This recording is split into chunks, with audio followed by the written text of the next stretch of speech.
বিএনপির বিরুদ্ধে যেভাবে সক্রিয় দেশি বিদেশি চক্র।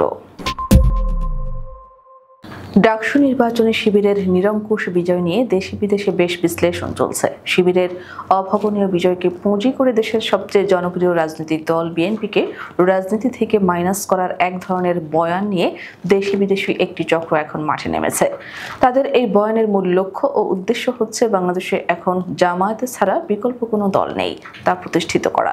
তারা পরোক্ষভাবে বোঝাতে চাচ্ছে জামায়াতকে আগামী জাতীয় নির্বাচনে বিজয়ী করে ক্ষমতায় আনতে হবে। এজন্য দেশে বিদেশে বিএনপির ভাব মর্যাদা বিনষ্ট করার মিশন নিয়ে নেমেছে তারা। আওয়ামী লীগ ও বিএনপিকে একই কাতারে ফেলছে। এই মিশনের লক্ষ্য বিএনপি যতটা না মন্দ কাজ করেছে সেগুলোকে ম্যাগনিফাই বা অতি বড় করে তুলে ধরা। ডাকসু শিবিরের বিজয়ের পর বৃহস্পতিবার ভারতের কংগ্রেস নেতা শশী থারুর সামাজিক যোগাযোগ মাধ্যম এক্সে দেয়া তার পোস্টের এক জায়গায় লিখেছেন, বাংলাদেশের দুটি প্রধান রাজনৈতিক শক্তি আওয়ামী লীগ ও বিএনপি উভয়ের প্রতি সাধারণ মানুষের আস্থা হারানোর কারণে ভোটাররা বিকল্প হিসেবে জামায়াতের দিকে ঝুঁকছেন। বিজেপির থিঙ্ক ট্যাঙ্ক হিসেবে পরিচিত ভারতের সাবেক পররাষ্ট্র সচিব ও রাজ্যসভার সদস্য হর্ষবর্ধন শ্রিংলা বলেছেন, বাংলাদেশের জামায়াতে নতুন করে শক্তি অর্জন করায় ভারতকে সতর্ক থাকতে হবে। শশী থারুর দাবি করেন, বাংলাদেশের জনগণ আওয়ামী লীগ ও বিএনপির দুর্নীতি, অব্যবস্থাপনা ও অযোগ্যতায় হতাশ হয়ে পড়েছে। ফলে যারা উভয় দলের ব্যর্থতা থেকে মুক্তি চাইছেন তারা জামায়াতকে বিকল্প শক্তি হিসেবে দেখছেন। তার মতে ভোটাররা উগ্রবাদ বা মৌলবাদে বিশ্বাসী বলে জামায়াতের দিকে ঝুঁকছেন না, বরং তারা জামায়াতকে তুলনামূলকভাবে অকলুষিত শক্তি হিসেবে দেখছেন।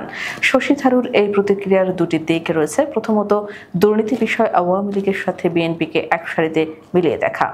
দ্বিতীয়ত, জামায়াতকে নিষ্কলুষ ও পরিশুদ্ধ দল হিসেবে উপস্থাপন করা। ১.৫ দশকের বেশি সময় ধরে আওয়ামী লীগের শাসনামলে কি পরিমাণ দুর্নীতি হয়েছে তা সকলের জানা।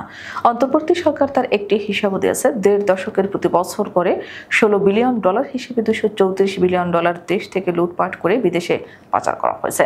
লন্ডন ভিত্তিক দৈনিক ফিনান্সিয়াল টাইমস বাংলাদেশের হারানো বিলিয়ন চোখের সামনে চুরি শিরোনামে একটি বিস্তারিত তথ্যচিত্র প্রচার করেছে। একথা সকলেরই জানা। অন্তর্বর্তী সরকারের উপরও জামায়াতের ব্যাপক প্রভাব রয়েছে। অন্তর্বর্তী সরকার গঠনের পরপরই জামায়াতের আমির শফিকুর রহমান সাংবাদিকদের সাথে কথা বলতে গিয়ে বলেছিলেন, এই সরকারের উপর আমাদের অনেক প্রভাব আছে। তার এই কথার প্রতিফলন তো বিগত 1 বছর ধরে দেখা যাচ্ছে। প্রশাসন, শিক্ষা মন্ত্রণালয়, স্বাস্থ্য মন্ত্রণালয়, মাদ্রাসা শিক্ষা বোর্ড, শিক্ষা কারিকুলাম, শিক্ষা প্রতিষ্ঠান, মসজিদ, মাদ্রাসা, গণমাধ্যম থেকে শুরু করে সর্বত্র তার সমর্থকদের বসিয়ে দেওয়া হয়েছে। ঢাকা বিশ্ববিদ্যালয় সহ 41টি পাবলিক বিশ্ববিদ্যালয়ের বেশিরভাগই জামায়াত সমর্থকদের ভিসি হিসেবে নিয়োগ দেওয়া হয়েছে। সচিব, ডিসি, ইউএনও থেকে শুরু করে মাঠ প্রশাসনের সর্বোচ্চ জামায়াত সমর্থকদের আধিপত্য। একথা এখন বহুল প্রচলিত যে জামায়াত অন্তর্বর্তী সরকারের ছায়া সরকার। জামায়াতের উপর অন্তর্বর্তী সরকারের ব্লেসিং রয়েছে, দলটি ক্ষমতা উপভোগ করছে।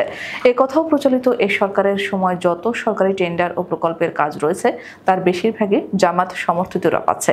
15 বছরে বিএনপির প্রায় 30 থেকে 35 লাখ নেতার বিরুদ্ধে মামলা হয়েছে। এমনকি একজন নেতার বিরুদ্ধে 20 থেকে 500 মামলা করা হয়েছে।